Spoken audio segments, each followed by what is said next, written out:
मनुष्य की सबसे बड़ी दुर्बलता क्या होती है? सोचिए। धन, प्रेम, अहंकार। मनुष्य की सबसे बड़ी दुर्बलता होती है उसके रहस्य। चाहे आप कितने भी शक्तिशाली क्यों ना हो, कितने भी प्रबल क्यों ना हो, परंतु उसके रहस्य उसके नाश की चाबी होती है। इसलिए यदि प्रबल रहना है, शक्तिशाली रहना है, समर्थ रहना है, तो अपने रहस्य को किसी को भी ना बताएं, ना मित्र को और ना ही शत्रु को, क्योंकि समय पड़ने पर कब कौन शत्रु हो जाए ऐसा कहना संभव नहीं। विभीषण को रावण के अमृत कुंड का ज्ञात था, इसीलिए प्रभु श्री राम रावण का वध करने में सफल हो सके। इसलिए उचित यही है कि आप अपने रहस्य को स्वयं तक ही सीमित रखें।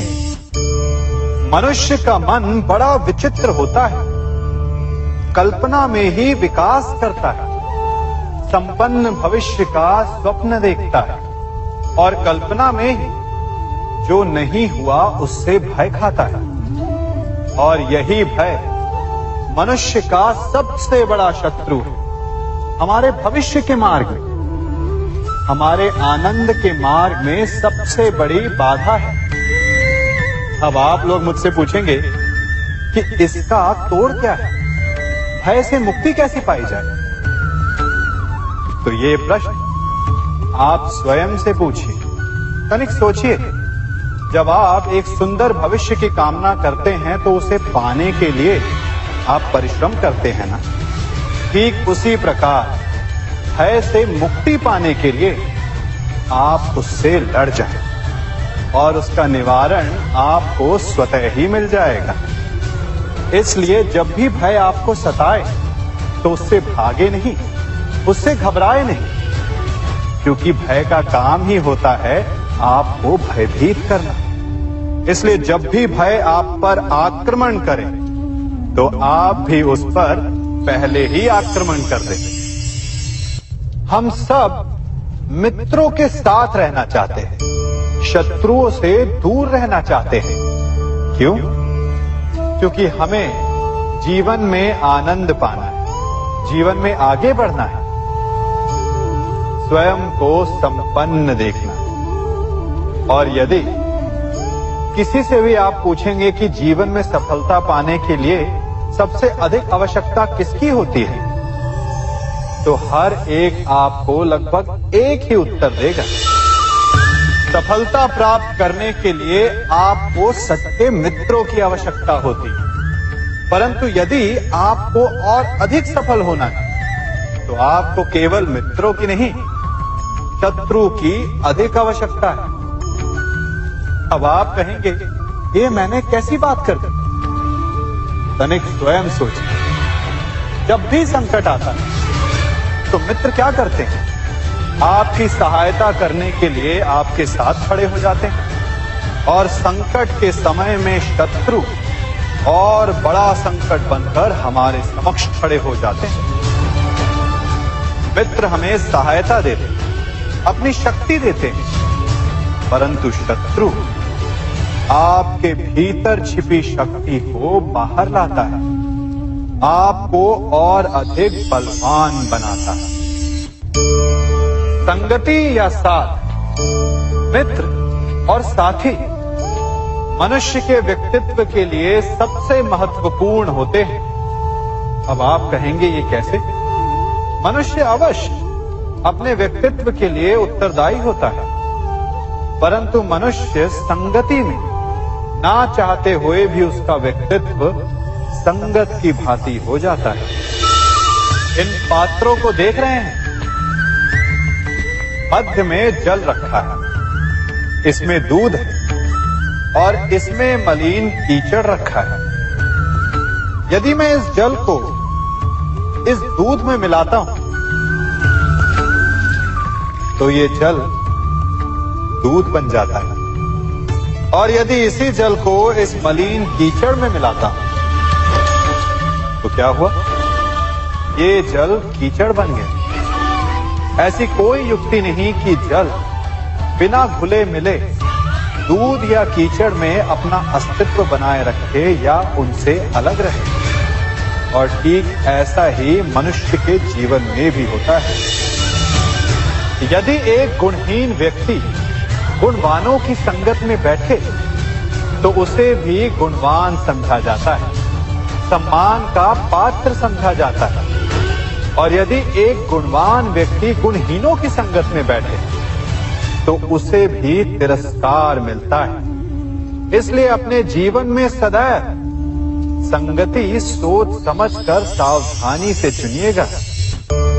कभी खेत में किसी किसान को खेती करते देखा है? वो उसे सींचता है, उसे जोतता है, पशु पक्षियों से खेत की फसल की रक्षा करता है। परंतु एक बात का वो सबसे विशेष ध्यान रखता है कि कहीं खेत में खरपतवार ना उग जाए, क्योंकि एक खरपतवार खेत की सारी फसल को नष्ट कर सकती है। ठीक उसी प्रकार यदि वंश की कोई संतान खोटी निकल जाती है तो वो समूचे वंश का सर्वनाश कर देती है। इसीलिए संतान के लालन पालन में विशेष ध्यान देना आवश्यक होता है, क्योंकि संतान वो फसल होती है जो वंश के आने वाले समय को महान बना सकती है या फिर वंश का पतन भी कर सकती है। मनुष्य भी बड़ा विचित्र प्राणी है। अपनों से नीचे के स्तर के लोगों को वो हे दृष्टि से देखता है, उनका उपहास उड़ाता है, उनसे बार बार कहता है कि तुम्हारा कुछ नहीं हो सकता, तुम भविष्य में कुछ नहीं कर पाओगे। जब मनुष्य के पास धन संपत्ति मान होता है तो वो दूसरों का आदर नहीं करता, परंतु वो एक बात भूल जाता है कि उससे भी अधिक शक्तिशाली कोई अस्तित्व में है, और वो है समय। काल काल अपना चक्र कब बदलेगा ये कोई नहीं जानता। समय अपनी करवट कब लेगा ये कोई नहीं जानता। कोयला भी समय के साथ साथ हीरे में परिवर्तित हो जाता है। इसलिए जीवन में कभी भी किसी का भी उपहास नहीं उड़ाना चाहिए।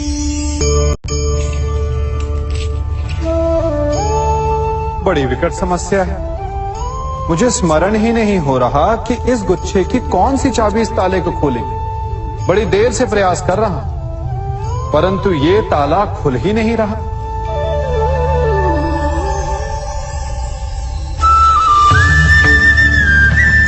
ऐसी परिस्थिति में आप क्या करेंगे?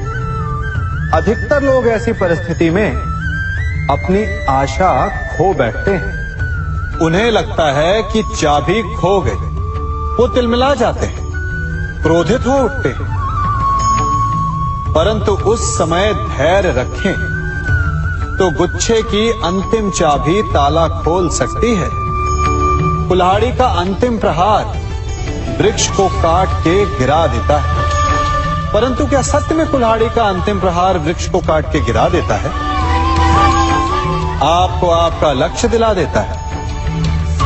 नहीं, आपका निरंतर प्रयत्न ही आपको सफलता दिलाता है।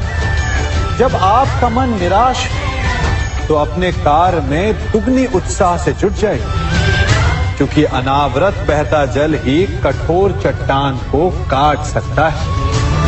सफलता का मूल है परिश्रम, प्रयास और आशा।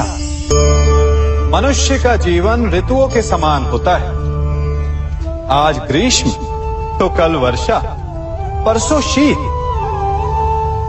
तनिक संकट आया तो हम संयम खो बैठते हैं, तनिक ऋतु बदली तो हम अधीर हो जाते हैं। अपने आक्रोश में, अपने क्रोध में हम उनसे ही संबंध बिगाड़ लेते हैं जो हमारे अपने होते हैं।